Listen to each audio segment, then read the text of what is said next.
Si vous êtes compréhensif, je vous ai dit que le nom que Dieu a utilisé sur terre pour communiquer avec les hommes, parce que Jésus, c'est le nom humain que Dieu a utilisé pour se manifester sur terre, pour être sur terre. C'est un peu comme, je prends un exemple. Disons que nous appelons, le Patrice Talon est au niveau du palais présidentiel. Bon, maintenant là, il doit occuper une autre fonction, il doit occuper une autre fonction dans la société. On ne va pas forcément l'appeler Excellence Patrice Talon. Il va venir avec une autre identité. Disons, il choisit par exemple de s'appeler, par exemple, disons par exemple, Abdourahmane. Il s'appelle Abdourahmane. Mais le même Abdourahmane, c'est le même Patrice Talon qui est là-bas. Non, une personne peut avoir deux noms, ça ne change pas la personne. Voilà, c'est la même personne, voilà. Mais sauf que ici sur terre, pour qu'il ne viole pas les noms, les lois, il lui faut jamais avoir une identité. Parce que Jésus avait une carte d'identité quand il était sur terre. Jésus, c'est le nom charnel de Dieu sur terre. D'accord. Ce que je dis. Hein. Je vais encore aller plus loin. Oui, est-ce que vous savez que lorsque... Avant que vous allez loin, ce que je voulais dire, un homme... Qui a enfanté Marie? Qui a créé Marie? Je veux savoir, est-ce que Jésus, là, oui, c'est lui qui a créé Marie? Exactement. C'est ce que je voulais savoir. C'est lui. Donc, c'est Jésus qui a créé Marie. Tout à fait. Maintenant, et Marie a accouché Jésus. Voilà. Donc, Marie a accouché le Créateur. Voilà. Donc, Marie a accouché son propre Créateur. Son propre Créateur. Okay. C'est trop bizarre, ça, en fait. Allez-y. Voilà. DDR Bénard. Il se place seulement de son trône et il dit clairement que maintenant je vous sauve parce qu'il n'a pas donné il n'a pas donné aux anges de sauver l'humanité. Non, non, non, non et non, non. C'est la raison pour laquelle vous allez voir, pour qu'il sauve l'humanité, il doit venir comme un homme. Donc vous commencez à toucher Dieu de manière physique, comme je te salue. Donc Dieu qui était invisible, invisible, il devient visible. Il est devenu visible. Et sur terre, comme il a besoin d'un nom, son nom était Jésus-Christ, mais son nom c'est Jésus-Christ. Ok. Donc si je comprends bien, Dieu, il s'est reproduit. C'est peut-être vous connaissez le bon français. De Jésus. À la personne de Jésus. Donc quand Dieu se fait chair, voilà. Quand il devient homme là, voilà. Il est toujours Dieu, non? Voilà, il est Dieu. D'accord. Donc tu lui as dit quand Dieu avait besoin de prendre le corps d'un homme. Oui. Et donc, il fallait passer par une femme. Voilà. N'est-ce pas? Tout à fait. Donc, je lui ai dit, celui qui était dans le ventre de Marie, c'était Dieu. C'était Dieu. D'accord. Donc, je lui ai dit, Dieu avait habité dans le ventre de Marie. Exactement. Donc, je lui ai dit, lorsque Marie devait accoucher. Tout à fait. Donc, Marie a donc accouché Dieu. Voilà. Donc, Marie a accouché Dieu. Exactement. Donc, Marie est donc la mère de Dieu. Voilà. Maintenant, si on considère que Marie est la mère de Dieu, maintenant, qui a créé Marie? Qui a créé Marie? Bon, maintenant, je vous ai expliqué tout à l'heure que Dieu ne peut pas violer ses lois. Vous comprenez un peu? Dieu ne peut pas violer ses lois. Dans le même livre de Matthieu, on va lire ça ensemble. Les parents de Jésus viennent le chercher. On lui dit clairement que tes parents te cherchent. Il va dire à ses parents-là que est-ce que vous ne savez pas que je dois m'occuper des affaires de mon père? C'est cet enfant de 12 ans qui parle, c'est Jésus qui parle. Pourquoi? Parce que lui-même, il est ordonné. Dieu n'est pas désordonné en fait. Pour qu'il puisse venir parler à la création, il doit respecter les lois que lui-même il a établies. C'est un peu comme nous avons le président Patrice Talon. Disons que par exemple, la Constitution nous dit par exemple que tous les citoyens doivent par exemple avoir une carte d'identité. Et c'est lui qui a peut-être établi la Constitution. Et c'est une Constitution qui est établie partout.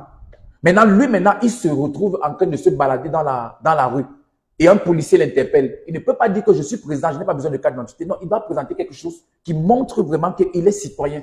C'est pour ça que nous avons les CIP, nous avons ceci, nous avons cela. Donc, il a établi la Constitution, mais dans cette Constitution, il doit lui-même obéir dans cette Constitution. Donc, il ne viole pas ses lois. Ok. Vous comprenez? Donc, on va voir les Écritures. Ok. Bon, en attendant qu'on trouve les Écritures. Oui. Donc, si on conçoit que Dieu a une mère. Oui. D'accord? Ok, bon. Si Dieu a une mère, comme je l'ai dit, maintenant, qui a créé Marie là? Qui a créé Marie? Je veux savoir, est-ce que c'est Jésus qui a créé Marie? Si vous êtes compréhensif, je vous ai dit que le nom que Dieu a utilisé sur terre pour communiquer avec les hommes, parce que Jésus, c'est le nom humain que Dieu a utilisé pour se manifester sur terre, pour être sur terre. C'est un peu comme, je prends un exemple. Disons que nous appelons, le Patrice Talon est au niveau du palais présidentiel. Bon, maintenant là, il doit occuper une autre fonction, il doit occuper une autre fonction dans la société. On ne va pas forcément l'appeler Excellence Patrice Talon. Il va venir avec une autre identité. Disons, il choisit par exemple de s'appeler, par exemple, disons par exemple Abdourahmane. Il s'appelle Abdourahmane. Mais le même Abdourahmane, c'est le même Patrice Talon qui est là-bas. Donc, une personne peut avoir deux noms, ça ne change pas la personne. Voilà, c'est la même personne, mais sauf que ici sur terre, pour qu'il ne viole pas les noms, les lois, il faut jamais avoir une identité. Parce que Jésus avait une carte d'identité quand il était sur terre.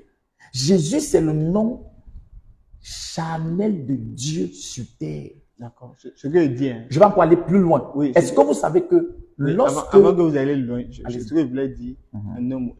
qui a enfanté Marie? Qui a créé Marie? Je veux savoir, est-ce que Jésus, là, oui, c'est lui qui a créé Marie? Exactement. C'est ce que je voulais savoir. C'est lui.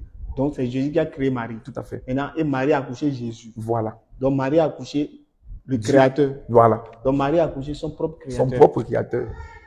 Okay. C'est trop bizarre, ça, en fait. Allez-y. Voilà. Maintenant, je vais aller dans les Écritures pour aider votre choix. Allez-y. Vous comprenez? Maintenant, nous sommes dans les Écritures.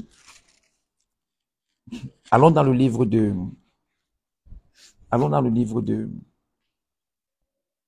Luc. Oui.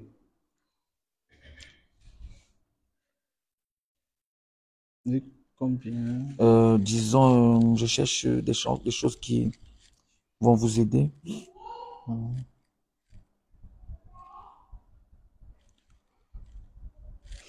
Allons d'abord dans le premier passage de Luc chapitre 2. Oui.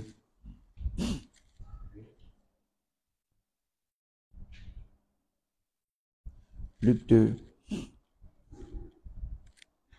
Luc 2. Bon, je vais vous donner des passages qui vont, pour ne pas durer longtemps.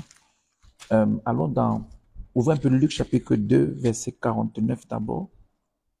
Luc 2, 49. Oui. Oui. Donnez-moi un peu mon téléphone. Donnez-moi mon téléphone. Oui, allez-y. Hein. Il leur dit, pourquoi me cherchez-vous? Je voulais d'abord répondre à la première question que mon frère a posée tout à l'heure. Allez-y. Hein. Allez-y. Il leur dit, pourquoi me cherchez-vous? Ne saviez-vous pas qu'il faut que je m'occupe des affaires de mon Père? Oui. Luc 2, verset 49. Il leur dit, pourquoi me cherchiez-vous? Ne saviez-vous pas qu'il faut que je m'occupe des affaires de mon Père? Point d'interrogation. Arrêtez-vous là-bas. Allons maintenant dans Jean chapitre 14, verset 8 à 27. Jean 14. Oui, je suis en train de... Verset 8 à 27, je veux voir quelque chose. Jean 14, c'est une série de passages qui va vous aider. Verset 8 à 27. Philippe, je vais lire pour vous. Philippe lui dit, Seigneur, parce que c'est la même question que mon frère. Parce que ce qu'il pose n'est pas une question nouvelle. C'est la même question que même les apôtres ont posée. Les apôtres qui ont suivi Jésus. Philippe lui répondit, Seigneur, montre-nous le Père et cela nous suffit. Jésus lui dit, il y a si longtemps que je suis avec vous et tu ne m'as pas connu, Philippe. Celui qui m'a vu a vu le Père. Comment dis-tu, montre-nous le Père? Verset 10, c'est le verset que je voulais. Ne crois-tu pas que je suis dans le Père et que le Père est en moi? Les paroles que je vous dis ne viennent pas de moi. Le Père qui demeure en moi accomplit ses œuvres. Gloire à Dieu. Verset 11. Croyez-moi, je suis dans le Père et le Père est en moi. Gloire à Dieu. Alléluia. Croyez-moi, je suis dans le Père et le Père en moi. Donc, il est en train de montrer ici qu'ils sont un. Ça sera encore plus clair quand on va voir dans Jean chapitre 17. Alors dans Jean chapitre 17.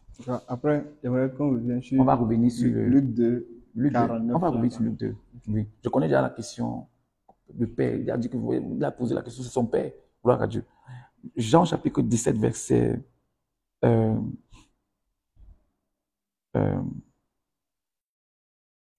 allons dans Jean chapitre 2, Jean chapitre 17. Jean chapitre 17. Jean chapitre 17. Disons à partir du verset 1 pour comprendre. Parce que vous devez comprendre que Jésus... Jean chapitre 17. Après ces paroles, oui. Jésus leva les yeux vers le ciel et dit, Père, l'heure est venue. Révèle la gloire de ton Fils, afin que ton Fils aussi révèle ta gloire. Tu lui as donné pouvoir sur tout être humain, afin qu'il accorde la vie éternelle à tous ceux que tu lui as donnés. Or, la vie éternelle, c'est qu'ils te connaissent, toi, le seul vrai Dieu, et celui que tu as envoyé, Jésus-Christ. J'ai révélé ta gloire sur la terre. J'ai terminé ce que tu m'as donné à faire. Maintenant, Père, vous allez lire jusqu'au verset 22, jusqu'au verset 22, 23. Tu m'as donné à faire. Maintenant, Père, je révèle toi-même ma gloire. Maintenant, Père, révèle toi-même ma gloire auprès de toi, en me donnant la gloire que j'avais auprès de toi, avant que le monde existe. Je t'ai fait connaître aux hommes que tu m'as donnés, au milieu du monde. Ils étaient à toi et tu me les as donnés. Et ils ont gardé ta parole. Maintenant, ils savent que tout ce que tu m'as donné vient de toi. En effet, je leur ai donné les paroles que tu m'as données. Ils les ont acceptées et ils ont vraiment reconnu que je suis sorti de toi. Et ils ont cru que tu m'as envoyé. C'est pour eux que je prie. Je ne prie pas pour le monde, mais pour ceux que tu m'as donnés, parce qu'ils sont à toi. Tout ce qui est à moi est à toi. Et ce qui est à toi est à moi. Et ma gloire est manifestée en eux. Désormais, je ne suis plus dans le monde, mais eux, ils sont dans le monde. Tandis que je vais vers toi. Père Saint, garde-les en ton nom, ce nom tu m'as donné, afin qu'ils soient un comme nous. Lorsque j'étais avec eux dans le monde, je les ai gardés en ton nom. J'ai protégé ceux que tu m'as donnés, et aucun d'eux ne s'est perdu, à part le fils de perdition, afin que l'écriture soit accomplie. Maintenant, je vais vers toi, et je dis ces paroles dans le monde, afin qu'il ait en eux ma joie, une joie complète. Je leur ai donné ta parole. Et le monde les a détestés parce qu'ils ne sont pas du monde. Tout comme moi, je ne suis pas du monde. Je ne te demande pas de les retirer du monde, mais de les préserver du mal. Ils ne sont pas du monde. Tout comme moi, je ne suis pas du monde. Consacre-les par ta vérité. Ta parole est la vérité. Tout comme tu m'as envoyé dans le monde, je les ai moi aussi envoyés dans le monde. Et je me consacre moi-même pour eux, afin qu'eux aussi soient consacrés par la vérité. Je ne prie pas pour eux seulement, mais encore pour ceux qui croient en moi à travers leurs paroles, afin que tous soient un, comme toi, Père, tu es en moi, et comme je suis en toi, afin qu'eux aussi soient un en nous, pour que le monde croit que tu m'as envoyé. Verset 23, là au verset 22. Je les ai donné la gloire que tu m'as donnée, afin qu'ils soient un, comme nous sommes un. Moi en eux et toi en moi, afin qu'ils soient parfaitement un, afin qu'ils soient parfaitement un et qu'ainsi le monde reconnaisse que tu m'as envoyé et que tu les as aimés comme tu m'as aimé. Gloire à Dieu. C'est bon. Allez-y. Ok, d'accord. Bon, on parle d'abord sur ce passage-là, avant de revenir sur le Luc chapitre 2. Ok, par exemple, si il y a le passage en haut là. Je ne prie pas pour eux seulement, mais encore pour ceux qui croient en moi, à travers leurs paroles, afin que tout soit un comme toi. Père, tu es en moi, et comme je suis en toi, afin que aussi soit un en nous, pour que le monde croit que tu m'as envoyé. D'accord. Oui. Si par exemple, parce que l'autre passage que vous avez donné dans Jean 14, il dit, moi et le Père, nous sommes un. Si ça veut dire que Jésus-Christ est Dieu, quand il dit moi et le Père, nous sommes un, si ça veut dire qu'il est Dieu, mais est-ce que ici, quand Jésus-Christ dit que Dieu, les apôtres et lui sont un, ça veut aussi dire que les apôtres sont Dieu, c'est ça? Je vais vous répondre. Dans Psaume 82, versets 5 à 7. Psaume 82. Psaume 82. Versets 5 à 7.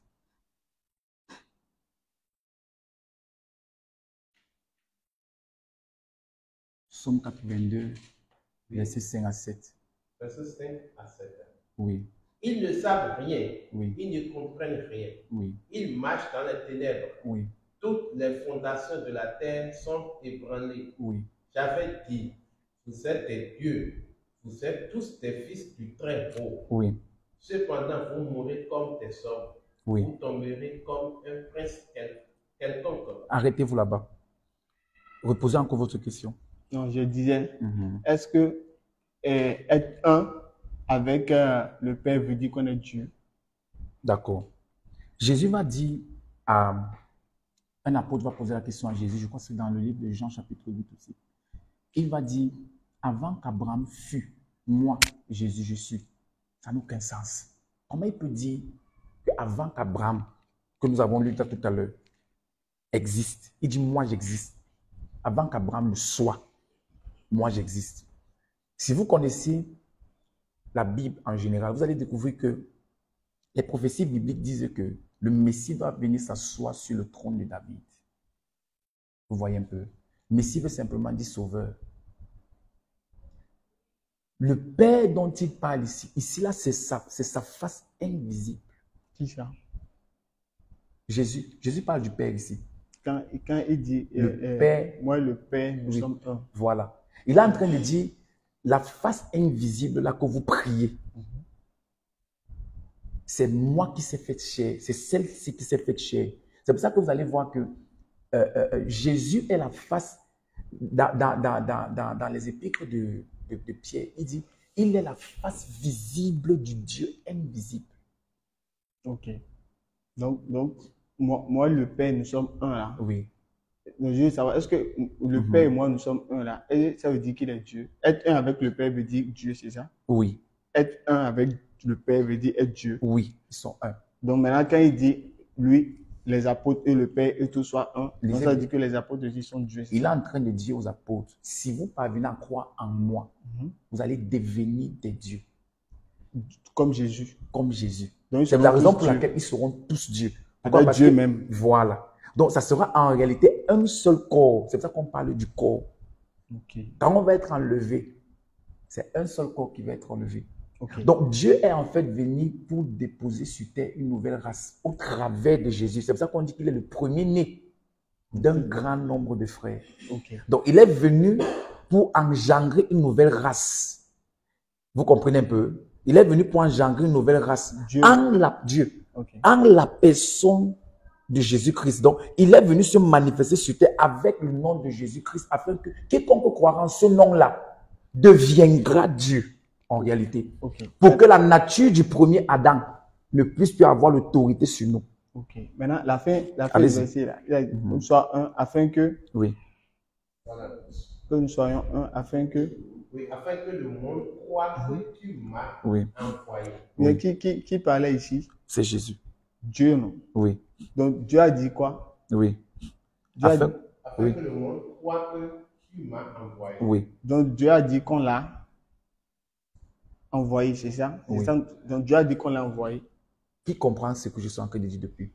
Ce que j'explique depuis, c'est quoi? C'est que le nom Jésus, c'est le nom visible de ce Dieu-là que nous prions, qui est invisible, qu'on appelle le Père. Vous comprenez un peu? Donc, quand il dit que afin que le monde croit que tu m'as envoyé, il a dit afin que le monde croit que tu as envoyé Jésus. Qui a envoyé Jésus? Le Père, ça veut dire sa personne invisible. Dieu, non? Oui, lui. Le Père, là, c'est Dieu, non? Oui, le Père. Il a envoyé, Dieu a envoyé qui? Le nom Jésus. Non, donc, le nom, là, c'est quelqu'un qui porte le nom, non? Oui. Voilà, donc Dieu a envoyé Jésus. Ou bien? Non, regarde. C'est pas comme s'il s'envoyait lui-même, non. C'est un peu comme si, on dit par exemple, chez nos pays, par exemple, au Cameroun, il y a des autorités qui cumulent 3 fonctions. On te dit clairement que celui-ci, il est secrétaire général. Il a en même temps PCA de l'entreprise de pétrole. Il a en même temps ceci. Quand on va le voir là-bas, le secrétaire général, c'est lui qui signe les décisions du PCA. En même temps, il est PCA à la Sonara. Mais c'est le secrétaire général. On dit signature du secrétaire général de la présidence au PCA de la SNH. En réalité, bien aimé, la même personne qui est toujours PCA là-bas, c'est toujours lui. Ok. Je ne sais pas si vous comprenez. Mais il a plusieurs fonctions. Mais ça reste la même personne. Ça reste la même personne. D'accord. Donc, je lui ai dit ici, quand Jésus parle ici, là, parce qu'il parlait ici, là, il était Dieu, non? Voilà. Ou bien. Maintenant, qui l'a envoyé? Qui a envoyé Dieu et Jésus, là? Parce que vous avez dit ici, là, quand il parlait, il était déjà Dieu parce qu'il s'est déjà fait chair. Oui. Ou bien. Donc maintenant, Jésus qui s'est fait. En fait, les questions que je pose, c'est des questions juste de logique. Oui. Je ne rentre même pas dans les versets. C'est normal. Si déjà Dieu s'est déjà fait chair et qu'il est venu dans le monde et qu'il est déjà Dieu, on suppose qu'il est déjà Dieu. Oui. Parce qu'il s'est dépouillé, il est venu, tout ça. Mais s'il est déjà Dieu, comment est-ce qu'il peut dire encore qu'il y a quelqu'un qui l'a envoyé encore? Alors qu'il est déjà Dieu. Déjà. Il parlait de son nom. Son nom? Oui. C'est son nom qu'il a envoyé, c'est ça? Il disait que sa face invisible, vous comprenez, a validé ce nom-là qu'on appelle Jésus. Mais il a parlé d'envoi. C'est le mot avec envoi là. Oui. Afin que le monde croit que c'est toi qui m'as envoyé. Ça, ce sont les textes, ça c'est le français. Si vous allez dans l'hébreu, le mot envoyer là-bas, c'est représenter. Représenter. Oui. Donc maintenant, si on reste par exemple. Afin qu'il croit que Jésus, afin qu'il croit que ce nom Jésus te représente sur terre. Je ne sais pas comment vous expliquer ça en fait. Okay. C'est un peu comme si, waouh, c'est le français en fait. S'il fallait qu'on parle en anglais. Oui. Oui. Oui. Le tu là, c'est qui? On est en train d'expliquer, de comprendre la même chose. Donc le tu là, c'est qui quoi? Le tu que je là, c'est lui. Ah, quand on dit tu là, ce n'est plus moi. J'ai dit tu moi. Elle dit je moi. Non. Ah, donc le tu là, ça me en réalité, je suis en train de vous expliquer depuis que ce n'est pas de la personne charnelle dont il s'agit parce que la même personne qui parle là, quand il va ressusciter, on ne va pas le reconnaître. Quand il va ressusciter, on ne le reconnaît pas. Quand il va ressusciter. Oui, celui qui parle ici, quand il ressuscite là, on ne le reconnaît pas. C'est-à-dire qu'il ressuscite, bien aimé, il a une autre apparence. Mais Dieu encore va ressusciter, encore. Ou bien, il a dit Jésus est Dieu, non? Oui. Mais est-ce que Dieu peut mourir? Je vous ai expliqué au départ, vous ne comprenez pas beaucoup. Il faut beaucoup de temps. Je vous ai expliqué au départ que Dieu qui a créé l'humanité, le cosmos où nous sommes, a fait des lois que lui-même ne peut pas violer. Ok. Vous comprenez? Alors, pour qu'il vienne sur terre, il ne peut pas venir comme un vent. C'est-à-dire que. Il doit venir à la personne d'un homme même. À la personne d'un homme même. Il doit naître d'une femme. Okay. Il doit prendre un nom. Voilà. Okay. Pour qu'on puisse le toucher. Pour que maintenant, il puisse aussi utiliser la condition d'un esclave. Dieu, non. Dieu lui-même. Il devient esclave. Il devient esclave pour servir. Comprendre, pour vivre avec les hommes. C'est pour ça qu'on dit Emmanuel. Emmanuel veut dire quoi? Dieu avec nous. Ok. Donc, vous comprenez? Donc, ce qui veut dire que celui qui était mort à la croix, là, oui, c'était Dieu. Voilà. Donc, Dieu était mort à la croix. Voilà. Maintenant, par la suite, oui, vas-y. Oui. Par rapport, comme vous l'avez dit, que Dieu a établi des lois. Que lui-même ne peut pas violer. Mais j'ai lu un passage dans la Bible, dans Nombre 23, 19, qui dit que Dieu n'est pas un homme pour mentir, ni un fils d'Adam ni un fils de l'homme pour se repentir. Oui. Et on dit dans Somme que Dieu ne meurt pas. Oui. Mais si c'est une loi que lui-même s'est prescrit que Dieu ne meurt pas, il ne peut pas mourir. Et il ne peut pas se mentir. Il ne peut pas se repentir. Oui. Donc, comment se fait-il que cette loi, c'est qu'en même temps, s'il vient pour obtempérer à la loi de mort pour les hommes, en même temps, il va désobéir à sa propre loi qu'il avait dit qu'il ne peut pas mourir. Oui. Là maintenant, vous êtes en train de poser une question théologique. Est-ce que vous savez que quand l'homme a péché, l'homme devait mourir? La Bible dit que l'âme qui pêche meurt. Oui, c'est vrai. On est d'accord, n'est-ce pas? L'homme qui a péché doit normalement mourir. C'est clair, ça dit qu'il doit mourir. The man must die.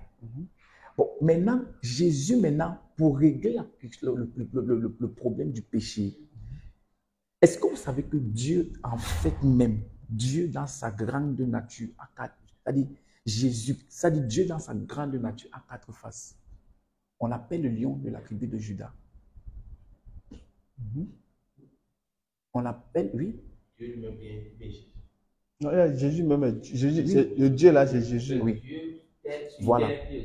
Le lion, en même temps, on l'appelle le lion de la tribu de Juda. En même temps, on l'appelle l'homme physique.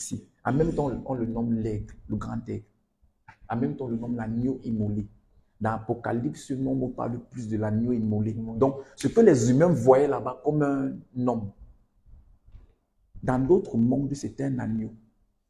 Dans notre monde, c'est un lion qui était entre nous. Dans notre monde, c'était un... Donc, vous voyez que, mon Dieu, et ce qui est bizarre, c'est quoi? C'est que, en réalité, quand le corps de Jésus, là, qui parle ici, va accepter mourir, il va dire ceci, il dit que détruisez le temple ici, en 3 jours, je vais le rebâtir.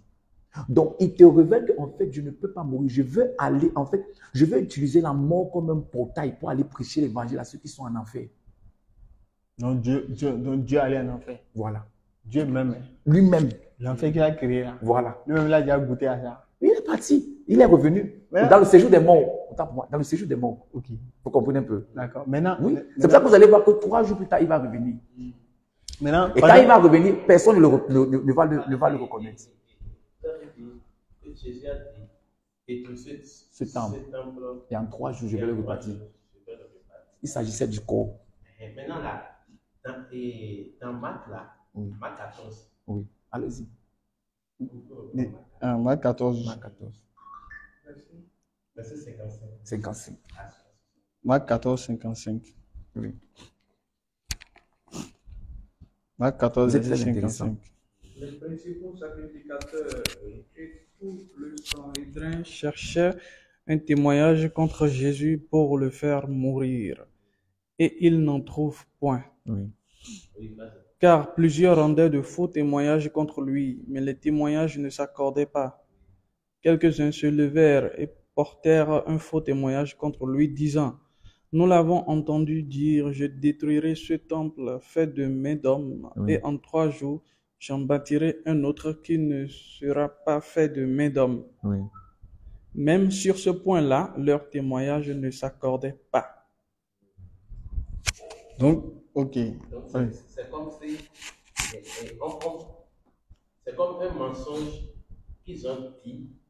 C'est comme si Jésus n'a pas dit cela, mais eux là, ils ont fabriqué un mensonge pour dire que c'est Jésus qui est en train de dire. Parce qu'ils ont dit ici, hein, au verset 57 là, quelques-uns se levèrent et portaient un faux témoignage contre lui en disant, nous l'avons entendu dire, je détruirai ce temple fait de main d'homme, et en 3 jours, j'en bâtirai un autre qui ne sera pas fait de main d'homme. On dit, même sur ce point-là, leur témoignage ne s'accordait pas. Donc, ce qu'il dit, le faux témoignage là, c'est de dire qu'il a dit qu'il va bâtir, il va détruire ce temple et qu'en 3 jours, il va le construire. Donc, ils ont dit que c'est un faux témoignage. Et la suite, regarde, on dit, Jésus garda le silence et ne répondit rien. Le souverain sacrificateur l'interrogea de nouveau et lui dit, es-tu le Christ, le Fils de Dieu béni? Et dit, je le suis. Donc, le faux témoignage là consistait à dire que Jésus a dit qu'il va détruire ce temple, en 3 jours je le bâtirai. Donc, c'est un faux témoignage selon le contexte de la Bible. Selon ce qu'ils ont dit. Voilà. Donc, je lui ai dit, on ne peut pas utiliser un faux témoignage contre Jésus, alors que lui-même il était là, il n'a pas démenti ça. Tu vois? Donc, ce que moi je voulais dire, sur le passage de Luc, que vous avez dans Luc 2 là, j'avais lu le passage de Luc 2, 49, vous avez dit non? Oui. Quand je vais aller sur le verset, Luc 2, 49. Déjà, quand on va lire au verset 48 là, on dit, quand ses parents le virent, ils furent saisis d'étonnement. Et sa mère lui dit, mon enfant, pourquoi as-tu agi de la sorte avec nous? Voici ton père et moi, nous te cherchons avec angoisse. Est-ce que ici là, est-ce que c'est à Dieu que Marie disait mon enfant? En réalité, Marie, vous voyez, Marie n'avait pas, quand l'ange vient parler à Marie, l'ange Gabriel, Luc 1, 26, il vient dire, tu seras enceinte, tu vas donner naissance à un enfant du nom on va l'appeler Emmanuel. Emmanuel, Dieu avec nous. Non, pour Emmanuel, là, ce n'est pas l'ange qui a dit ça. C'est Jésus, là, l'ange a dit. Mais pour Emmanuel, là, on a dit, c'est ce qui était dit. Mais l'ange, là, n'a pas dit Emmanuel. Dans ce que moi, j'ai lu. Luc 1, 26, lisez bien, je crois que c'est... Dans Matthieu 1. Bon, je crois que Matthieu c'est... 1, verset 21. Matthieu 1, verset 21. Vous allez voir que l'ange, là, lui, clairement, il a dit Jésus. Maintenant, le reste dit que, selon ce qui était dit dans Isaïe, ils ont rappelé la prophétie. Mais ils n'ont pas dit que c'est l'ange. L'ange n'a pas dit Emmanuel. Mais ils ont rappelé que, et c'était écrit dans Isaïe que tu seras enceinte d'une fille, tu l'appelleras Emmanuel. Mais ce n'est pas l'ange qui a donné Tout à fait. Donc, le nom que l'ange a donné, c'est Jésus. Selon ce que moi j'ai lu en tout cas. C'est ça. D'accord. Maintenant, ici, là, et dans Luc 2, à qui Marie disait mon enfant? Est-ce que c'était à Dieu que Marie disait mon enfant? En réalité, j'étais en train de vous expliquer que Marie avait je ne sais pas comment vous expliquer. C'est-à-dire, Marie ne parlait pas à Dieu, parce que même ceux qui l'ont porté, Marie ne parlait pas. Marie, elle ne savait pas que c'était Dieu. Donc Marie ne savait pas que Jésus était Dieu. Oui, c'était difficile pour elle de croire. Vous comprenez un peu? Or, Dieu l'avait parlé avant. C'était difficile pour elle de croire en une telle parole. C'est-à-dire qu'il a fallu, dans Actes des Apôtres, verset, il dit, vous recevez une puissance du Saint-Esprit, vous serez mes témoins. Il a fallu le Saint-Esprit à la Pentecôte pour enseigner à Marie même le genre d'enfant qu'elle a porté. Donc, ce qui veut dire que pendant... Elle avait le sentiment humain de cet enfant. Donc, maintenant, Marie adorait qui? Marie adorait qui pendant tout le temps que Jésus était en vie? Parce que vous avez dit qu'elle ne savait pas que Jésus était Dieu, non? Maintenant, elle adorait qui? Marie avait une révélation que, en fait, mon enfant, c'est l'enfant que j'ai porté, il est étrange. Parce qu'un être est venu me parler, et puis je n'ai pas été enceinte, je n'ai pas pu parler avec un homme. Et puis voilà, maintenant j'ai accouché un enfant. Et puis maintenant, on me dit que l'enfant, c'est Dieu. Donc, même elle-même, c'était un peu très... Est-ce que vous savez que jusqu'à présent, les Juifs, je dis jusqu'à présent, il faut voyager parfois ou partir en Israël. Moi, j'aime beaucoup voyager. Jusqu'à présent, les Juifs ont du mal à croire que Jésus-Christ est le Messie. Vous êtes au courant de ça? C'est vrai. Je dis les Juifs, là où Jésus est né, là où Jésus-Christ qu'on est en train de parler, c'est né. Même les Juifs ont du mal à croire que ce gars peut être le Messie. D'accord. Vous comprenez un peu? Donc, pour vous expliquer quoi? Pour vous expliquer que, à cause même de la culture juive, Même les propres apôtres ici, quand Jésus ressuscite, un va dire à Jésus, est-ce que, bien-aimé, c'est maintenant que tu vas venir rétablir le royaume d'Israël? Jésus va leur dire matin un peu. Vous ne comprenez pas, le royaume dont je parle n'est pas physique. Donc, même les apôtres qui ont suivi Jésus, jusqu'à ce que le Saint-Esprit descende sur eux, c'est ce qu'on appelle la lumière, c'est ce que je vous expliquer depuis. Jusqu'à ce que l'Esprit de Dieu descende sur eux, ils n'avaient pas la révélation claire. Pourquoi? Parce que la tradition juive savait qu'un Messie va venir, ils savent que le Messie c'est Dieu. Ils savent qu'un Messie va venir et ce Messie-là va complètement restaurer notre domination sur terre. Je dis jusqu'aujourd'hui, en 2024. Le Messie ne veut pas dire Dieu. Messie veut dire ouais, ça veut dire Christ. Christ, un choisi. Sauveur. Oui, c'est-à-dire un choisi par Dieu. Ça veut dire le sauveur. Parce que dans Isaïe 45, j'avais lu que le roi Cyrus a été appelé Christ. Ouais. Merci. Oui, mais ça dit que c'est le mot donc Messie ne veut pas dire Dieu, mais ça veut dire oui, sauveur. Choisi. Sauveur. D'accord. Maintenant, ce que je dis, vas-y,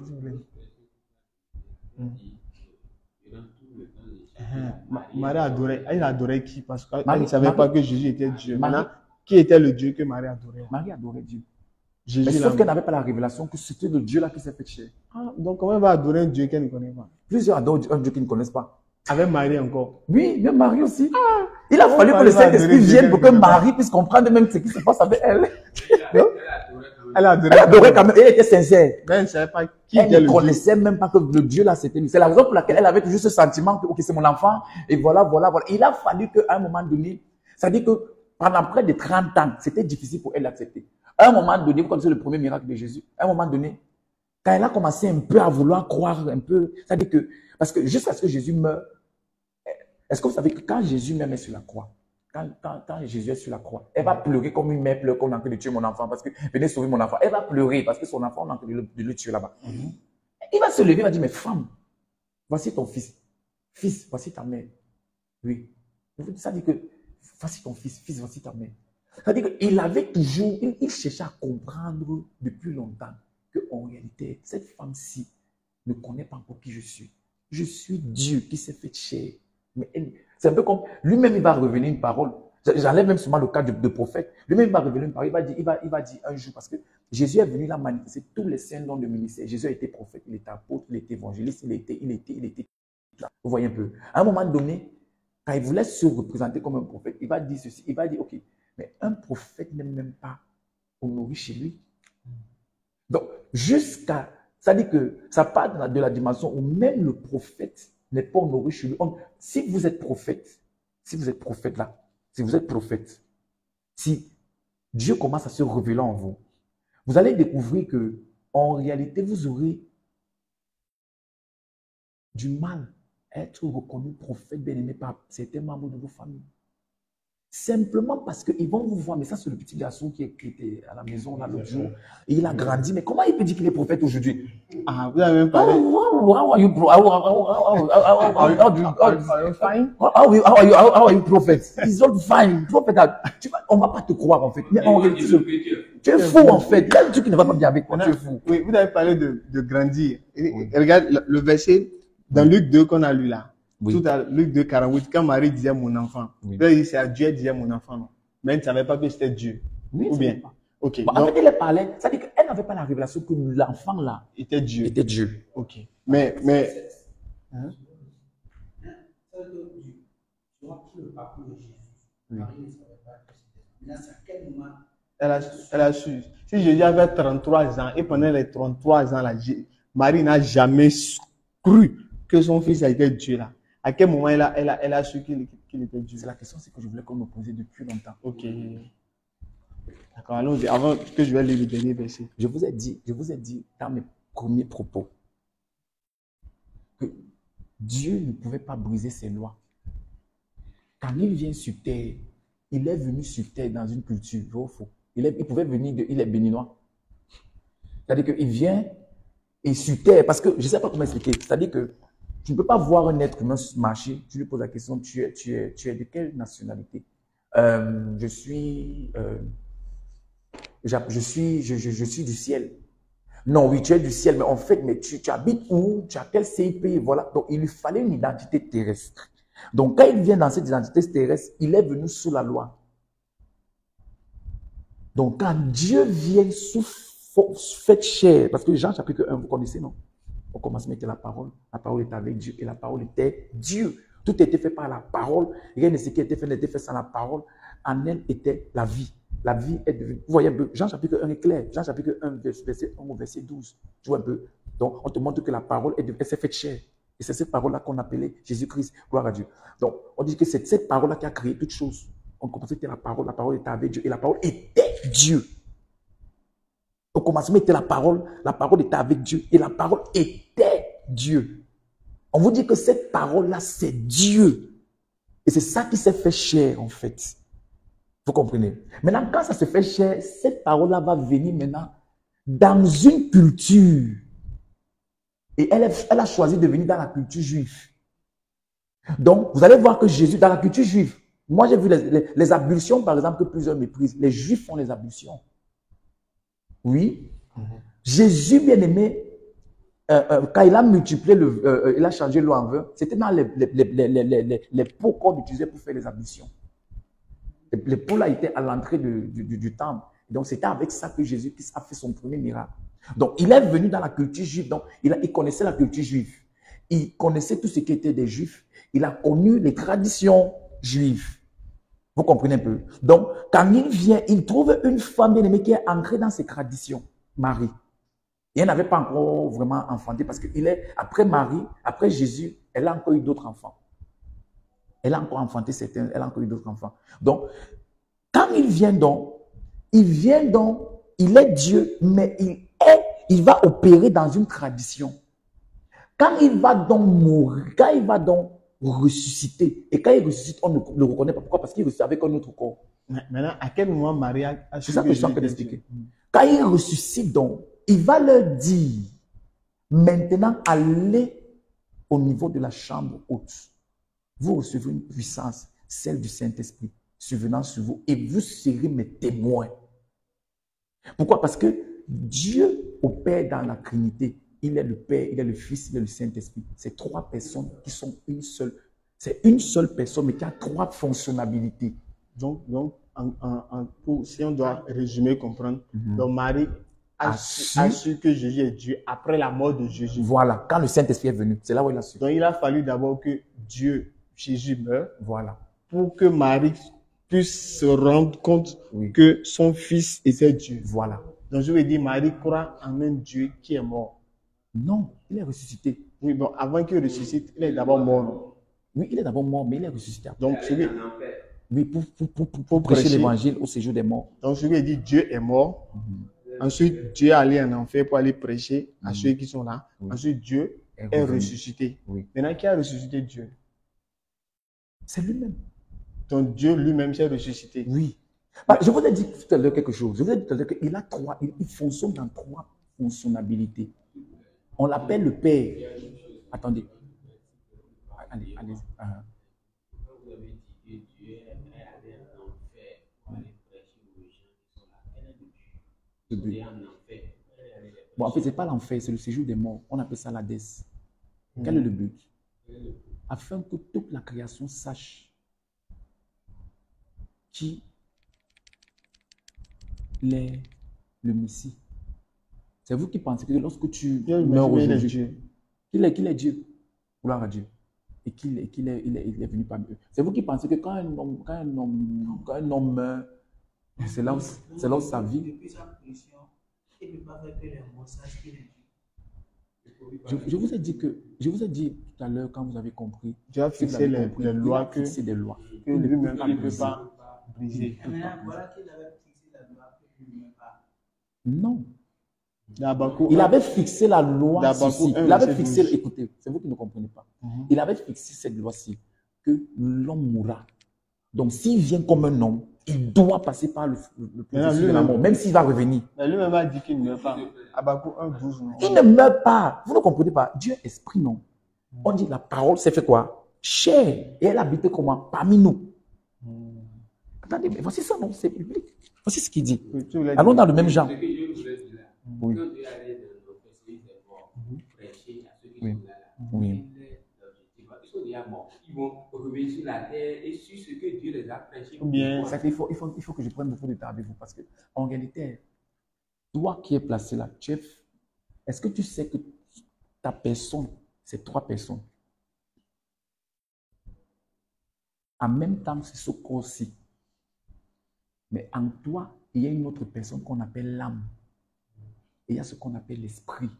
est-ce que ce sont des entités, pas des personnes? Non? Des entités, entre guillemets. Il y a ce qu'on appelle l'entité du corps, l'entité de l'âme et l'entité de l'esprit. C'est ça qui forme une seule personne. Et c'est comme ça que Dieu opère. Il dit maintenant, le Père, lui, il est esprit. Le Fils, lui, il a pris l'apparence des hommes. Vous voyez un peu? Donc, c'est la même personne qui opère dans 3 dimensions. Donc, maintenant, pour qu'ils puissent aller, pour que les âmes là puissent écouter, parce qu'il faut que tous les méandres de la création l'écoutent. Si vous avez écouté ce que je vous ai dit tout à l'heure, je vais dire qu'on appelle aussi parfois le lion de la tribu de Juda. Même les animaux ont écouté. Mais le mort là, le mort peut écouter quoi? Celui qui est mort là. La Bible dit que celui qui est mort, il n'y a plus rien. Il n'a plus rien pour lui. Son sang est déjà tiré. Il faudrait donc que je vous. Oui, c'est fini. Celui qui est déjà mort, son corps est déjà tout ça, il va écouter quoi? La durée de l'homme. Le corps-ci est faible. Est-ce que vous savez que le son qui sort de votre bouche, c'est impulsé par une âme? Ton âme est contenue dans le sang. Est-ce que vous êtes avec moi? Quand ton corps pourrit, est-ce que tu sais que bien aimé, ton âme ne pourrit pas? Non, l'âme ne meurt pas. Est-ce que vous savez qu'en réalité, quand quelqu'un meurt même, son âme est encore là dans l'atmosphère? Donc, ça veut dire quoi? Ça veut dire que s'il faut voir sur le contexte là, il n'est pas parti prêcher l'évangile au corps. Corps diamant là. Il n'est pas parti prêcher l'évangile au corps. Il est allé prêcher aux âmes. Les âmes là sont en bas. Quand on dit en bas, ce n'est pas en bas vraiment. Ça veut dire que c'est un monde en fait. C'est un royaume. Donc, il est parti parler aux âmes de ces gens. Les âmes qui sont là-bas. Voilà. D'accord. Quand il est là parlé là, il a dit que ces âmes là. Oui. Même s'ils ont écouté, ça va servir à quoi? Même s'ils savent qu'il est le Messie là, ça va les servir à quoi? Ils sont déjà morts. Celui qui est mort, il n'y a plus de salaire. On ne peut plus rien pour lui. Vous savez que en réalité, oui. J'aime vos questions.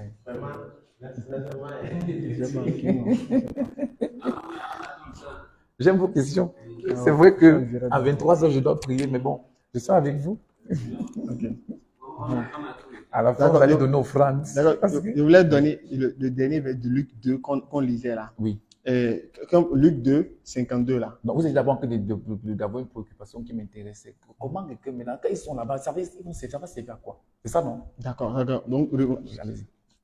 Ok, si vous voulez en une minute de temps sur pour que je puisse donner le verset. En réalité, quand nous disons que nous partons au paradis ou au ciel, c'est pas avec le corps-ci. C'est ton âme. C'est pour ça que Jésus lui-même va dire une parole très bizarre. Il va dire que c'est un homme de gagner le monde entier s'il perd son âme. Ça veut dire que la chose la plus importante pour Dieu, ce n'est pas ton corps-ci. C'est l'âme. C'est l'âme. C'est dans l'âme qu'il y a les émotions. C'est dans l'âme qu'il y a les sentiments. C'est dans l'âme qu'il y a tout ce que tu peux. Dans la colère, là, c'est là où il y a l'âme. Tout ça, c'est l'âme en fait. Maintenant, ceux à qui Jésus a prêché là, même s'ils ont écouté là, quel est l'avantage qu'il le prêche là? C'est quoi l'avantage? En réalité, ça va le servir à quoi? En réalité, je l'aime beaucoup. Il est fantastique. This man is very fantastic. Ça veut dire que ma grand-mère qui est décédée là-bas, ça va la servir à quoi? Don't die now. Ça va servir à quoi? Ça va servir à quoi là? Ça va servir à quoi? Dieu aille prêcher aux morts. Aux morts, ça va servir à quoi? Bon, en réalité, vous allez découvrir ceci. Avant que Jésus ne vienne, vous voyez un peu, il y avait une vie, vrai ou faux? Les gens vivaient, n'est-ce pas? Mais la parole ne s'était pas encore faite chair. On est d'accord? Avant, qu'est-ce qu'on avait? On avait les prophètes qui parlaient de la part de Dieu, comme celui-ci est les prophètes. Ainsi parle Dieu, ainsi parle l'Éternel, et voilà. C'est un prophète. Gloire à Dieu. suis pas de ces prophètes. On avait les prophètes bien-aimés qui parlaient de la part de Dieu. Gloire à Dieu. On avait des oracles de l'Éternel. On avait des gens vraiment étranges qui avaient des rencontres avec le monde spirituel dans tous les cas. Et ils disaient que Dieu les parle. Gloire à Dieu. Mais ils n'avaient pas encore écouté personnellement le message. Donc, plusieurs sont donc partis et ils n'avaient pas écouté le message du salut. Donc, il est parti, bien-aimé, parler à ceux-là qui avaient une espérance d'un Dieu qui est vivant. Donc, Dieu n'a pas oublié ceux-là qui étaient justes parce qu'il y avait ce qu'on appelait des justes. Le monde a toujours existé. Il y a toujours des justes et des méchants. Vous comprenez un peu? Il y a toujours des justes. Donc, maintenant, quand Dieu donc se retrouve sur terre, il remarque, il découvre qu'en réalité, ça, ce n'est pas la sphère, le cosmos où on est ici. Parce qu'il y a plusieurs mondes, en fait. Si on avait le temps, on disait, Hébreux chapitre 1, on va te dire clairement qu'il est l'héritier de tous les mondes. Tous les mondes. Donc, ce n'est pas seulement ce monde ici où on est. Il y a tellement de... Certaines choses que vous voyez à la télé, c'est une représentation de certains mondes, mais les gens ne savent pas. Certains films que vous voyez, il y a certains mondes comme ça, où tu vois les êtres bizarres avec des trucs. Mais ce sont des êtres, ce sont des mondes. Ce sont des manifestations, des mondes. Donc, on te dit clairement que Jésus est parti. C'est-à-dire, c'était ça en fait le but même de la mort, de la mort de Jésus fait chair. Pourquoi? Parce qu'il fallait urgemment que bien-aimé, il entre dans d'autres sphères, dans d'autres mondes, pour aller parler à toute la création et afin de revenir. Et quand il est revenu, maintenant, il est monté au ciel. Il a dit, Père, il est monté au ciel. Il est reparti maintenant opérer dans sa gloire. Pourquoi? Parce qu'il fallait urgemment que toute la création sache que bien-aimé, le Père est là. L'évangile, c'est quoi? C'est qu'en réalité, il y a l'espérance pour vous. Parce qu'il y a l'espérance pour eux. Pour ces âmes-là, pour les justes. Ce n'est pas pour tout le monde. Pour les justes. C'est la raison pour laquelle, lorsque quelqu'un est sur terre, il est très important pour cette personne de faire du bien. Vous comprenez? Oui. Ta question est bon. Il n'a pas de question. Vas-y, mon frère. Vas-y, mon frère. C'est vrai que je voulais vous parler. Oui. Oui. Ça va les servir, les aider. Maintenant, pour ceux qui sont déjà morts là, ça va les servir à quoi? C'est même parce que vous n'êtes même pas entré dans certaines choses spirituelles. Il y a des gens parmi nous, il y a des gens parmi nous, ils sont déjà morts. Leur cercueil est ici à Godomé. Mais tu vois encore marcher, on te dit clairement que celui-ci est déjà mort. Plein. Oui, ils sont comme ça. D'accord, maintenant, s'ils sont déjà enterrés là, ça va les servir à quoi? Quand le message va les servir à quoi? Que je les prêche. Ils sont déjà morts. Ça va les servir à quoi? Ça va les servir. Parce que l'évangile, c'est pour la vie. Ça va les servir. Ils sont déjà morts. L'âme ne meurt pas. Non, l'âme ne meurt pas. Ils sont déjà morts. Là. Il est parti parler au juste. Je vous ai dit ça tout à l'heure. Les justes sont déjà au paradis. Pourquoi mais ils n'avaient pas écouté la bonne nouvelle du Messie. Mais comment ils ont fait pour aller au paradis? C'est à cause de leurs œuvres de justice. Donc, la justice te permet, bien aimé, de rester dans le paradis. Mais s'ils sont déjà au paradis, pourquoi ça va les servir à quoi qu'ils les prêchent encore l'évangile? Alors que l'évangile est venu donner la vie. Après le paradis, il y a ce qu'on appelle l'éternité. Oui, le paradis, c'est ça qui est l'éternité, la vie éternelle. Oui. Non. La vie éternelle, c'est l'entrée au paradis. On vit là-bas. Je ne sais pas comment vous expliquer ça. Le paradis n'est pas l'éternité. Non. D'accord. Bon. Le paradis, c'est seulement le siège des justes. Mais l'éternité, c'est là où Dieu opère, là où Dieu est même. D'accord. C'est ce que Dieu dit. Et j'ai vu la nouvelle Jérusalem descendre. Là-bas, c'est ce qu'on appelle l'éternité. Et c'est là la quête ultime de tout croyant. C'est l'éternité. D'accord. Moi, je vais terminer sur mon verset Luc 2. Merci beaucoup. Verset 52. Il aime beaucoup Luc 2. D'accord, oui. If going back with this Luke chapter 2.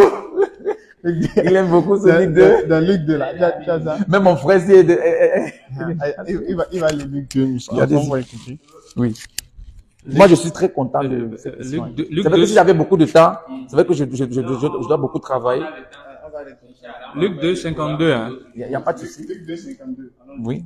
Jésus grandit. Jésus grandit. Sa sagesse se développe et il se rend agréable à Dieu et aux hommes. Oui. Okay. Donc ici, on nous dit que Jésus grandissait. Donc, c'est Dieu qui grandissait. Oui. Est-ce que c'est Dieu qui grandit? Est-ce que Dieu peut grandir? On parle bien de Jésus. Je vais revenir toujours à la chose du début. En fait, vous avez déjà dit simplement que Jésus est Dieu ou bien il n'est pas Dieu. De façon simple. Il est Dieu. Oui. Donc c'est Dieu qui grandit ici, non? Oui. Donc Dieu grandit. Et Dieu peut grandir. Comment il peut grandir? C'est bizarre. C'est bizarre, non? Voilà.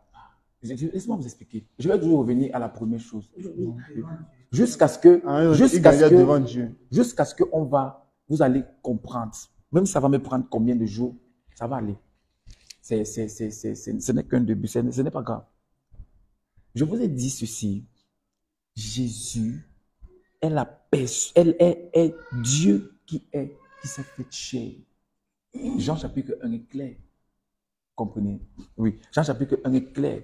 Parce que Jean chapitre 1 est clair, il nous explique ça. Non, avec Jean 1, il n'y a pas. Moi, voilà.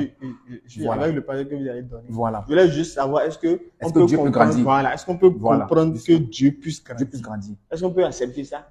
Parce qu'il est venu dans les lois humaines des humains. Il devait grandir comme tous les... En fait, si on va plus loin, si on avait le temps, on devait partir dans Hébreu. Vous allez voir, on va vous dire qu'il est venu, il était pleinement homme, pleinement Dieu. Pourquoi? Parce qu'il ne pouvait pas venir avec d'autres lois. Il devait, est-ce que vous savez qu'à un moment donné, il va aller plus loin. Peut-être que c'est même ce que vous avez vu. Jean chapitre 4. La Bible dit Jésus fatigué du voyage. Comment Dieu peut être fatigué? Jésus fatigué du voyage. Il s'est parti s'asseoir auprès d'un puits. Et il voit une femme venir. Donne-moi à boire, je veux boire de l'eau. Je vais encore aller plus loin. Étant sur terre, Jésus avait une fonction. On l'appelait Rabouni. Rabouni veut simplement dire maître. Et maître, bien aimé, ce sont les titres qu'on donnait aux Juifs.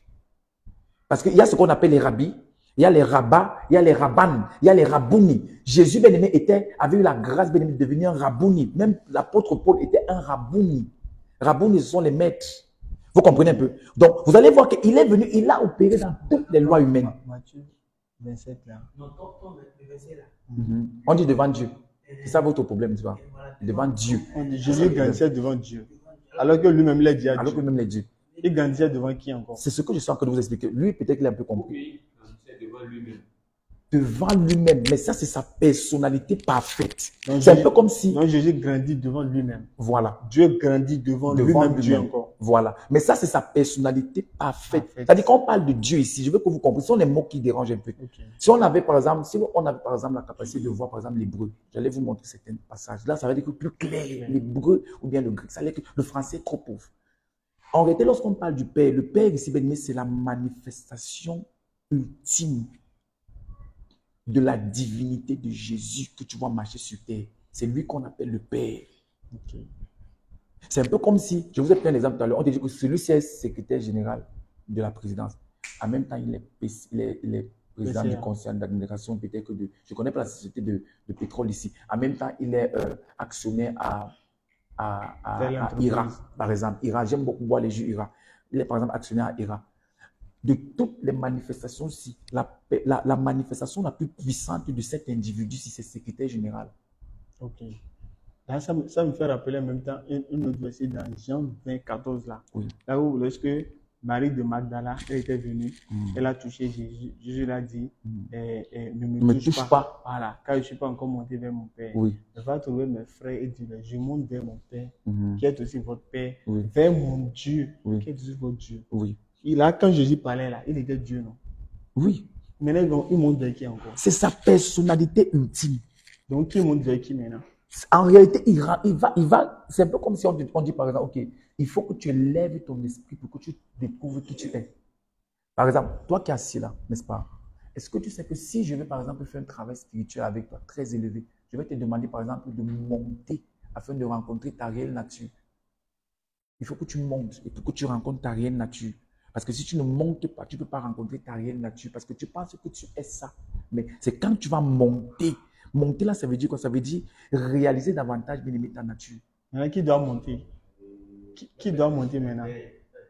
Maintenant, ça veut dire que est-ce que c'est Jésus le corps en entier qui est Dieu ou bien c'est l'esprit qui est en lui qui est dans le corps en entier? Je vous ai dit, c'est l'esprit qui est en lui. Là. C'est l'esprit qui est en lui là. Oui. Mais le corps qui est mort. Non. Non, ce n'est pas l'esprit qui est mort, c'est le corps qui est mort. C'est l'esprit qui est dans le corps qui est mort. C'est l'esprit là qui est Dieu. C'est le corps qui est mort. Mais c'est l'esprit qui est dans le corps là qui est Dieu. Voilà, vous avez tout compris. Okay. Dans le corps de Jésus, là, le corps là, Dieu ne s'est pas fait chair. Donc la chair là, c'est rien. Il s'est fait chair. Dans la chair, Pour la chair opérer avec les hommes, mais pour un temps. donné. Pour un temps donné. Maintenant, parce qu'il savait que la manifestation, l'être humain ne dit pas. J'avais dit, le corps ne dit pas. Maintenant, donc, quand il s'est fait chair, là, quand il s'est fait chair, il était Dieu, non? C'est Dieu qui s'est fait chair, non? Voilà. Maintenant, Dieu monte vers qui? En réalité, ça dit que c'est son esprit qui retrouve sa place. L'esprit de qui? C'est Dieu, en fait. Je monte vers mon Dieu, je monte. Je monte dans vers les tests, qui est votre Dieu. Qui monte? En réalité, c'est lui qui monte. Dieu, non? Il accède à sa réelle nature. Je monte vers ma réelle nature. C'est le mot là-bas, en fait. Oui, qui monte? Qui est aussi votre réelle nature. Maintenant, qui monte? C'est toujours Dieu. Vous ne comprenez pas. Je ne sais pas comment expliquer. Non, quand on dit monter là, regarde, je prends l'exemple. Il a dit vers quoi? Donc ça monte. Je suis à Ira. Lève-toi un peu. Lève-toi. Frère, lève-toi un peu. Lève-toi un peu. Tu vois un peu. Toi aussi, lève-toi. Lève-toi. Lui, c'est Faisal. Non, je ne parle pas Faisal. Disons, lui, c'est Jésus. Gloire à Dieu. Gloire à Dieu. Disons que je prends l'exemple que je vais de prendre, l'exemple de la politique. C'est le secrétaire général. En même temps, c'est lui toujours qui est ici, qui est PCA de, je ne sais pas, du port. Bon, lui, là, mais il est aussi directeur à Ira et tout. Donc, maintenant, lui, qui est lui, dit clairement à ses frères, vous comprenez, je monte vers ma nature réelle. Mais maintenant, c'est le français qui dérange. Parce que si vous voyez les textes vraiment, vous allez dire que vraiment le français est tellement bizarre. Le français peut t'égarer. Dans l'hébreu, ce n'est pas ça. Dans l'hébreu, en fait, il est en train de dire, je monte, en fait, je lève mon esprit vers ma réelle nature. Je laisse la nature, je laisse la position actuelle que je peux pour monter vers ma réelle position. Qui est aussi notre réelle position. Qui est aussi votre réelle position. Donc, on a tous même, on a réelle position avec Dieu. Voilà. Donc, Dieu, nous, on a... Quand tu as cru, et c'est pour ça qu'il va te dire que si tu crois en Jésus, tu auras la même position. Que Dieu. Que Jésus, là. Oui. Donc, nous sommes, donc, celui qui croit... Donc, quand tu crois normalement en Jésus, normalement, quand tu as vraiment la vraie révélation, là, quand tu crois normalement en Jésus, en réalité, tu opères comme Dieu. Mais tu n'es pas Dieu. Hein. En réalité, tu es Dieu. Oui. Tu es Dieu. Pour prendre l'adoration. Non, pas pour prendre l'adoration. Sur terre, tu ne peux pas prendre l'adoration. Mais quand tu quittes le corps-ci, tu retrouves en réalité mais l'essence qui a créé toute chose. Ce n'est pas que tu es ailleurs. Ce n'est pas que tu es ici. Tu es ici. Il vous faut beaucoup de temps pour comprendre. Ce n'est pas que tu es ici. Ce n'est pas que quand tu vas quitter, par exemple, le corps-ci, tu vas arriver, par exemple, dans un endroit et puis maintenant, tu vas te retrouver. Là, ce n'est pas quand tu as cru en Jésus. Hein. Tu vas te retrouver, par exemple, tu es ici, et maintenant Dieu est ici, et maintenant lui il est ici, et maintenant lui il est ici. Non. Quand tu quittes la terre ici, quand tu quittes le monde ici, en réalité, je ne sais pas comment expliquer. Tu es en Dieu en fait. Il a tout présenté ici. Il dit afin que tous ceux qui vont croire en moi, qu'ils soient un, comme moi et toi, nous sommes un. Est-ce qu'on est d'accord? Ce sont les Écritures, non? On dit qu'ils soient un, mais pour qu'ils soient afin qu'il soit un en moi, comme toi et moi, nous sommes un. Mais le but, c'est quoi? C'est qu'il faudrait jamais que vous croyez d'abord en moi. Quand vous croyez en lui, vous allez, c'est clair que, étant sur terre, vous allez avoir les mêmes soucis des humains. Vous aurez envie de construire une maison, vous aurez envie de vous marier, vous aurez envie de je sais pas, tout ce que les humains peuvent avoir comme souci. Mais en réalité, votre réelle nature, c'est Dieu. Oui. En Luc 23, 46. Naturellement, quand tu crois en Jésus, c'est ce que Jésus nous montre ici. Quand tu crois en Jésus, tu es Dieu. Ta nature, Dieu. Voilà. Ta nature devient Dieu. Voilà. Quand tu crois en Jésus, voilà. Donc les apôtres sont Dieu. Ils sont devenus. Mais sur terre, ils avaient des fonctions, on les appelait apôtres. Ok. Donc c'est quand ils sont morts maintenant, dans le spirituel, ils sont devenus Dieu. Oui. D'accord. Maintenant, il y a un passage qui veut lire. Luc 23, 46. Vas-y. Jésus s'écria une fois forte. Oui. Père, l'heure est venue. Je remets mon esprit entre tes mains. Oui. Et en disant ces paroles, il expira. Voilà. Ici, on dit Jésus remettait quoi? Jésus remettait quoi? Il faut répondre. Il dit, Je remets mon esprit entre tes mains. Voilà. Donc Jésus remettait son Esprit qui est Dieu, non? Parce que c'est l'esprit qui est en lui qui est Dieu. Ou bien. Donc Jésus remet son esprit Dieu là, non? Oui. À qui?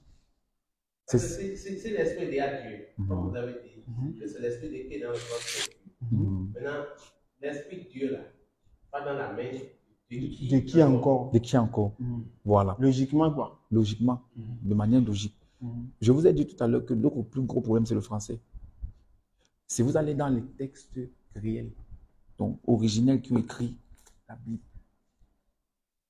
il est simplement en train de dire « je change d'état ». C'est ce qu'il dit. C'est que le français... Excusez-moi. Oui, vas-y.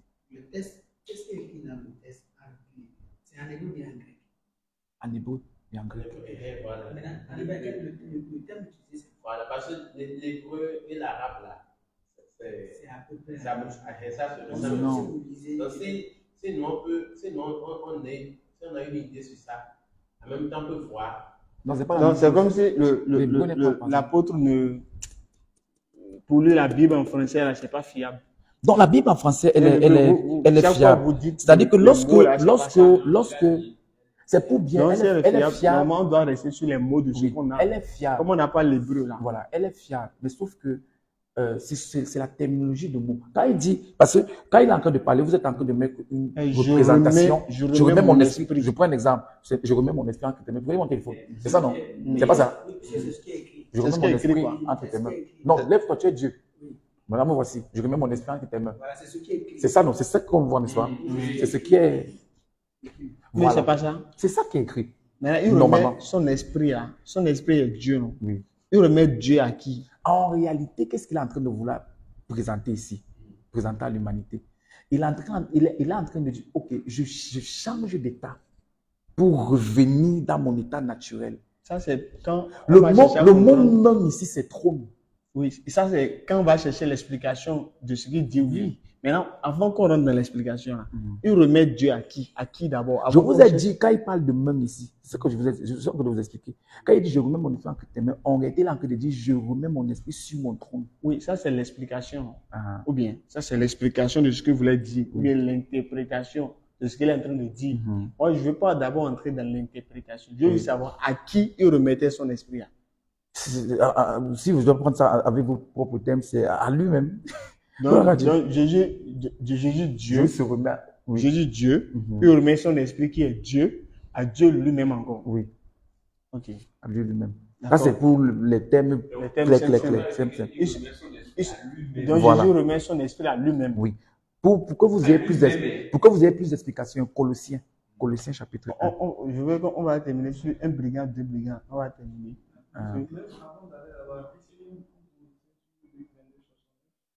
Luc 22, 69. Luc 22, 69. Tu peux déjà dire si c'est là.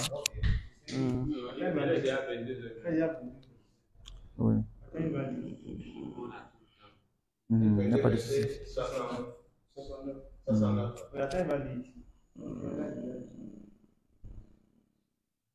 D'abord, je commence à partir de 67. Ok.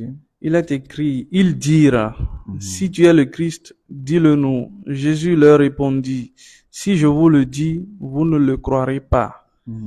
Et si je vous interroge, vous ne répondrez pas. Désormais, le Fils de l'homme sera assis à la droite de la puissance de Dieu. Tous dirent, tu es donc le Fils de Dieu? Et il leur répondit, vous le dites, je le suis. Oui. Voilà. Donc, Jésus sera assis à la droite de la puissance. Ça veut dire que droite. Droite comme ça, non? Maintenant, ça, c'est dans l'au-delà, non? Qui est le Dieu, là? Bon, maintenant, quand vous voyez, je vais vous inscrire à l'école de théologie. Quand vous voyez qu'on parle du mot droite, le mot droite, c'était le terme mystique juif. Ça veut dire la position d'autorité. Ce n'est pas, je ne sais pas comment expliquer. Lève-toi un peu. C'est pas, ok. Il est à droite comme ça. Non, c'est pas ça en fait que ça veut dire. Non. Droite veut simplement dire la place de la puissance. Pas qu'il va venir s'asseoir à côté de quelqu'un. Non, c'est qu'en fait, je m'assois à la place de mon autorité absolue. Moi qui suis Dieu, je vais m'asseoir à la place de mon autorité absolue. Donc maintenant, pourquoi il est obligé de parler comme ça? Parce que qui va s'asseoir où? À la place de son autorité absolue. Dans le verset là. C'est ça en fait. Prochainement, quand vous allez venir, je vous promets que on va venir avec tout ce qui est, pour que vous n'ayez pas trop de confusion. Parce qu'en réalité, la plus grande confusion que nous avons, ce sont ces mots. Vous voyez un peu. Parce qu'en même temps, il va vous dire qu'au commencement était la parole était avec Dieu, la parole était Dieu. Et en même temps, vous dit il va être à la droite de Dieu le Père. C'est comme s'il y a une confusion. Non, en réalité, il n'y a pas de confusion. Par exemple, pour que vous ne soyez même pas le déranger, est-ce que vous savez que dans Colossiens chapitre 1, verset 16, vous voyez un peu. Colossiens chapitre 1, verset 16, il dit. Luc 23. Luc 23, 39. Oui, maintenant on dit verset 16. Oui. Il dit, verset 16, il dit, car en lui a été créé dans les cieux et sur la terre tout ce qui est visible, ce qui est invisible, trône, souveraineté, principauté, pouvoir, tout a été créé par lui et pour lui. C'est de Jésus dont on parle. Vous voyez un peu. Il est avant toute chose et tout subsiste en lui. Je vous ai dit que dans l'Ancien Testament, la révélation parfaite de Jésus n'était pas claire. C'est pour ça que Jésus lui-même est venu dans la loi. C'est pour ça que les paroles qu'il va donner sont les paroles de la loi. C'est quand il ressuscite que la révélation de sa personne est répandue sur toute la terre par le Saint-Esprit qui est toujours lui. C'est pour ça que vous allez entendre les chrétiens vont te parler de la Trinité. En réalité, ce n'est pas trois personnes. C'est une seule personne avec plusieurs fonctionnalités. Okay. Vous comprenez?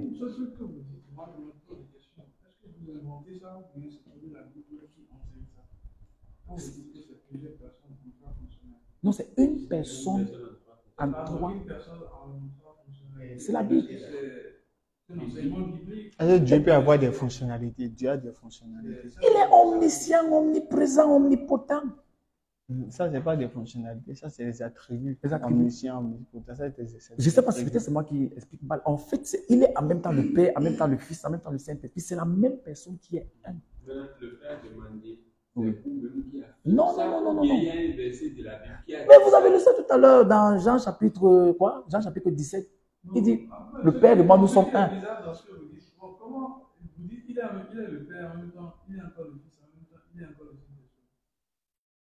C'est la même personne. Ça fait bizarre parce que lui, on constate que selon les Écritures, lui, il ne fait que se soumettre au Père. En fait, il est en train d'enseigner aux gens d'abord qu'il y a un seul Dieu. Oui.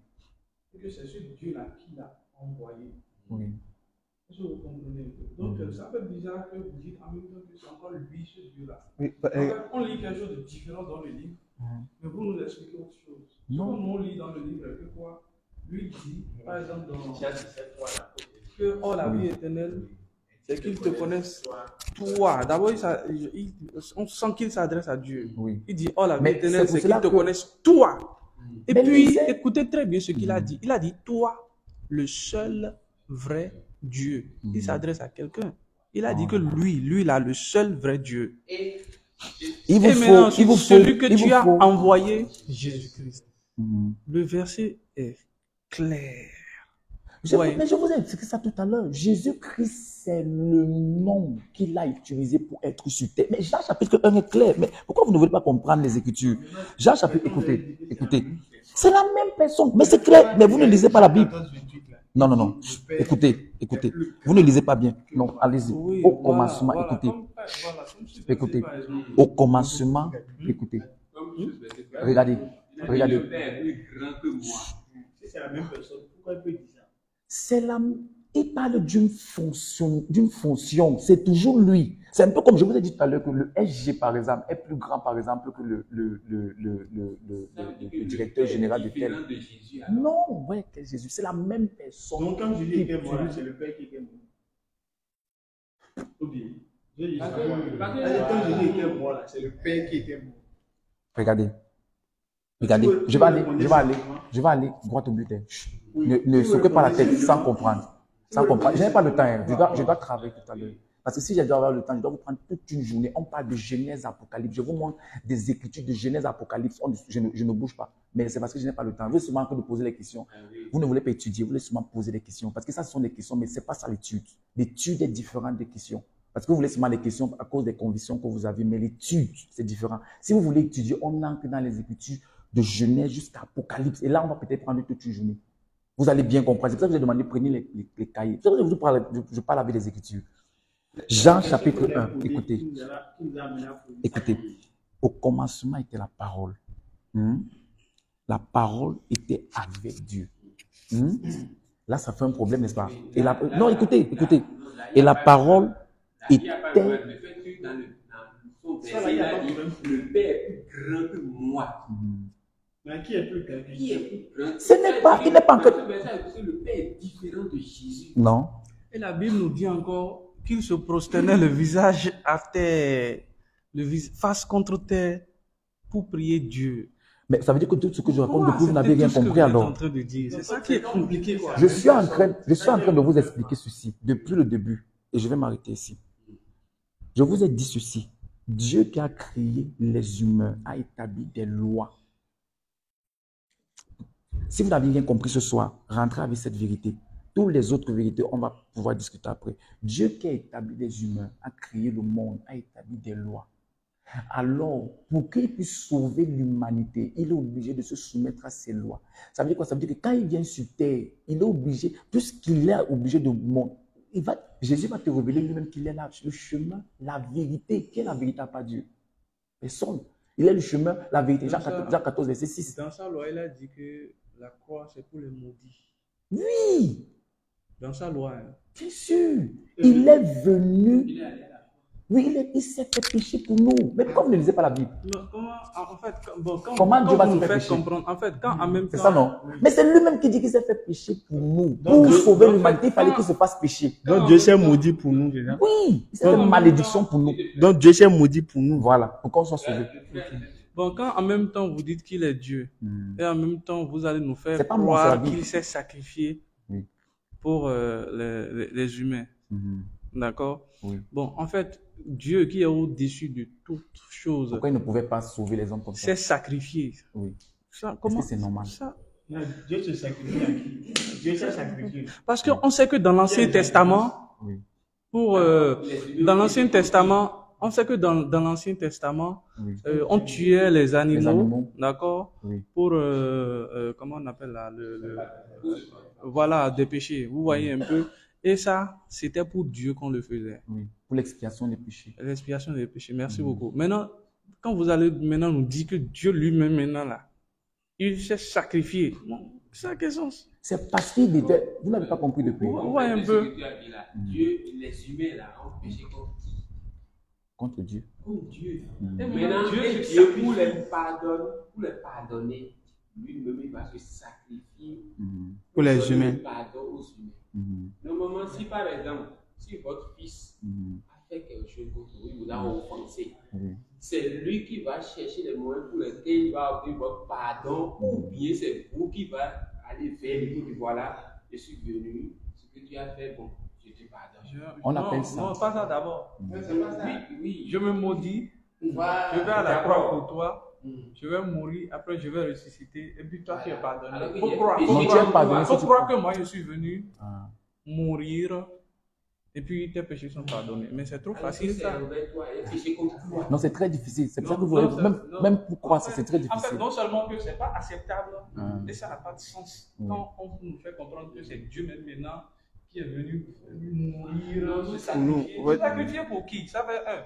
Et puis dire genre, quand vous dites que c'est pour le pardon des péchés, bon, c'est trop facile. Si Dieu a donné des ordonnances, des commandements, des lois à respecter, et que toi, tu n'es pas, comment on appelle là, tu n'es pas vraiment de ceux qui, au moins, ceux qui font des efforts pour respecter ces lois et commandements, d'accord? Et il faut juste croire que, voilà, Dieu, il est venu il est mort pour toi, donc c'est ça tes que péchés sont pardonnés. C'est difficile. C'est pas raisonnable, quoi. Ce que vous êtes en train d'expliquer dans votre esprit, ce que vous ne connaissez pas, le langage que vous êtes en train d'expliquer, c'est que pour être sauvé, il faut être sauvé par sa justice. Vous comprenez un peu? Et c'est pour cela que je vous ai dit tout à l'heure, il me faut... On ne punira pas le père pour le péché de son fils, oui, c'est dans Jérémie. Pour celui de son père. Voilà, écoutez. On punira chacun pour son péché. Romains chapitre 3, verset 23. Il dit, tous ont péché et sont privés de la gloire de Dieu, mais sont gratuitement justifiés au travers de Jésus. C'est de tous ont péché, je veux dire Jésus dedans aussi. Ouais. Ou bien, parce qu'il dit tous. Jésus s'est fait péché pour nous. Vous comprenez? Okay. Qui est la face physique du Père sur terre. Je vais m'arrêter là et puis on va s'arrêter. Quelle est la face? Écoutez, attendez. Non, attendez. Attendez. Je vais demander concernant le boulot là, quoi. Supposons que c'est travailler dans une entreprise. Et par exemple, le patron a élaboré des lois. Le patron a élaboré des lois. Et c'est fait qu'à un moment donné là, vous avez failli à une des lois qu'il a élaborées. Maintenant, est-ce que c'est le patron qui va chercher les moyens pour vous pardonner ou bien c'est vous qui va chercher les moyens pour obtenir le pardon du patron? Ça dépend. Si vous êtes dans... C'est parce que vous ne voyagez pas, ou bien c'est parce que vous n'êtes pas dans d'autres sociétés, ou bien c'est parce que vous n'avez pas eu la grâce de travailler dans plusieurs entreprises. Dans certaines entreprises, à cause de l'estime que le patron peut avoir pour toi, le patron peut clairement chercher les moyens pour que tu sois justifié. Ce n'est pas partout, mais naturellement, c'est toi... Le patron qui cherche les moyens. Le patron maintenant dira, bon, voilà, je me livre à vous. Je me livre. Frappez-moi, maltraitez-moi. Et je te pardonne. Ça ne sonne pas trop avec, ça ne va trop avec la raison. Même si on veut forcer pour accepter le cerveau, ça rejette. Voilà, ça va aller. C'est pour ça que je vous ai dit au départ, je vous ai expliqué au départ, je vous ai expliqué au départ. Écoutez, si vous avez, on va terminer sur ça. Si vous avez écouté ce que j'ai donné au début, comme c'est sur moi déjà, donc sur moi la prochaine dit, la spiritualité, ça ne, quel que soit ce que je vais vous raconter, vous voyez, si vous n'avez pas une rencontre, parce que tout ce que je suis en train de vous dire là depuis, c'est pour votre intellect, vous voyez un peu. C'est que si vous allez écouter beaucoup de choses. Au début, là, vous avez parlé de rencontrer le frère. Comment il faut savoir en réalité, même si on rencontre ça là. Quand tu es dans l'esprit. Dieu peut les rencontrer. Écoute, tu peux rencontrer n'importe quel esprit. Le diable aussi peut prendre la forme d'un ange. Ange de lumière. Vous savez.